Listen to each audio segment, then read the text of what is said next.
Внимание.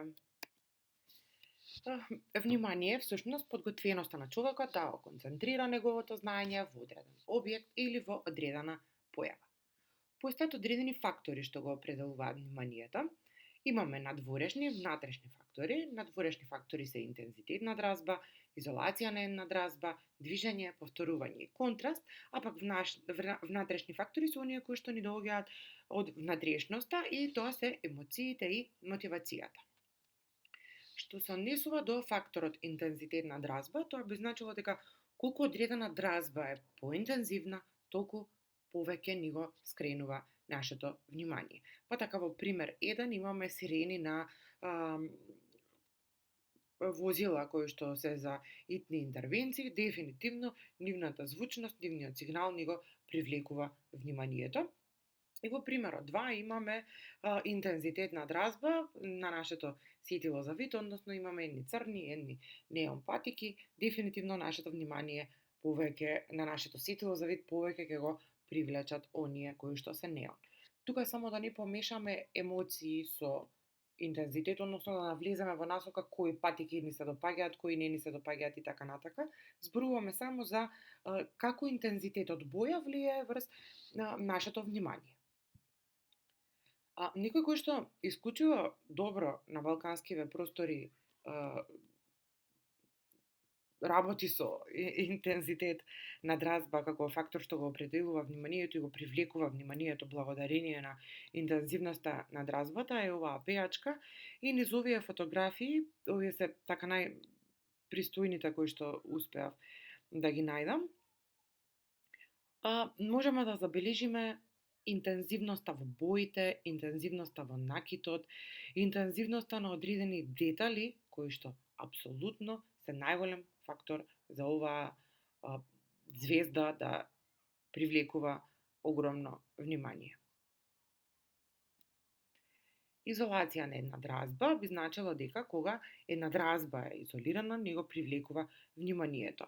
Убав пример за ова е весниците, принтаните весници кои што за жал во денешно време се помалку и помалку се употребуваат, па кога на една цела страна имаше изолирана една дразба, реклама на некоја фирма, ретко на кој не му го привлекуваше вниманието.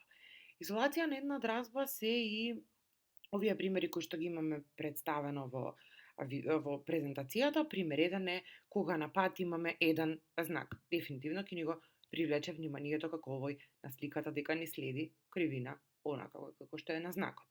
Пример 2 имам изолација на една дразба, реклама на пијало кој што се наоѓа еден изолиран на зградата, или пак примерот 3 имаме реклама на автобуска постојка. Една е изолирана, таа е само реклама, нема други и ни го привлекува вниманието.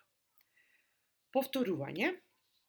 Во рекламите често има повторување. Колку повеќе една реклама се повторува, толку повеќе ни го привлекува вниманието и оние кои што се бават во маркетинг психологијата многу добро работат со примериве за внатрешни и надворешни фактори што го определуваат вниманието и најсоодветен пример во Македонија е предизборна кампања. Тука често на секоја секунда се повторуваат рекламите за кампањите на одредени политички партии. Во примерот 2 го имаме спомнато и го имаме представено филмот Сам дома, кој што се повторува секоја нова година и може да се каже дека новогодишните празници ретко не поминуваат без овој филм.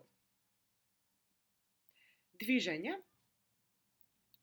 Се што се движи ни го привлекува повеќе вниманието отколку кога не се движи. Еве, пример на сликата имаме пример со реклама на аптека.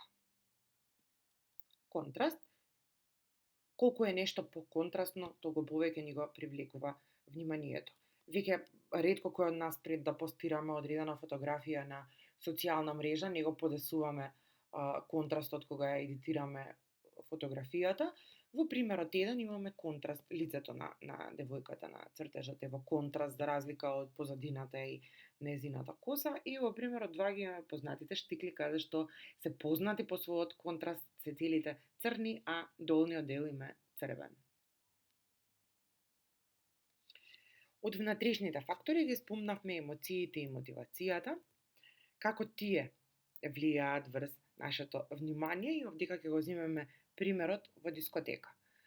Да земеме една емоција, например, еве една од најубавите емоции, емоцијата љубов. Значи, ние може да се наоѓаме во дискотека во која што моментално има 2000 гости во дискотеката. Ако во таа дискотека, низ тие 2000 луѓе, се наоѓа еден кој што не привлекува и ние симпатијата, нашето внимание, благодарение на нашата емоција љубов, ќе се насочи кон тој еден и сите 1999 присутни во просторијата се небитни, а нашето внимание е насочено кон неа или кон него. Емоциите се многу важен фактор за привлекување на внимание. И мотивацијата, она што сме мотивирани да го правиме, ни го привлекува вниманието. Например, ако ние сме мотивирани да го продолжиме нашето понатамошно школување на факултетот за психологија, ако се наоѓаме на одреден саем каде што има презентација од факултетите, нашето внимание најверојатно благодарение на нашата мотивација да се запишеме на психолошкиот факултет ќе се насочи кон штандот на филозофскиот факултет. Имаме два вида на внимание, имаме намерно и спонтано. Намерно е кога ние волево се насочуваме кон одреден објект или одредена појава, како например во моментов јас сум насочена кон видеото, вие сте насочени да слушате што јас ви зборувам, а спонтано е се што непланирано ќе се случи и ќе ни го привлече вниманието. Како например во моментов да има земјотрес, спонтано ни го привлекува. Нешто да се скрши, нешто да падне, некоја силна дразба да слушнеме и така натака. Видовите внимание екстремно многу се користат во маркетингот, како што веќе спомнавме, и мислам дека реклама во која што има искористено најмногу од факторите што го определуваат вниманието, нешто без што не поминува ниту еден божик е рекламата на Кока-кола.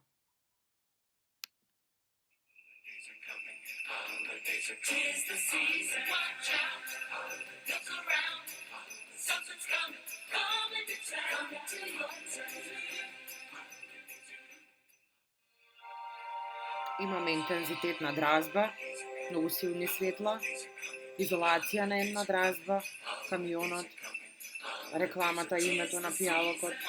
Имаме емоции, Дедо Мраз, Нова година, убави чувства. Повторување имаме секоја Нова година или рекламата.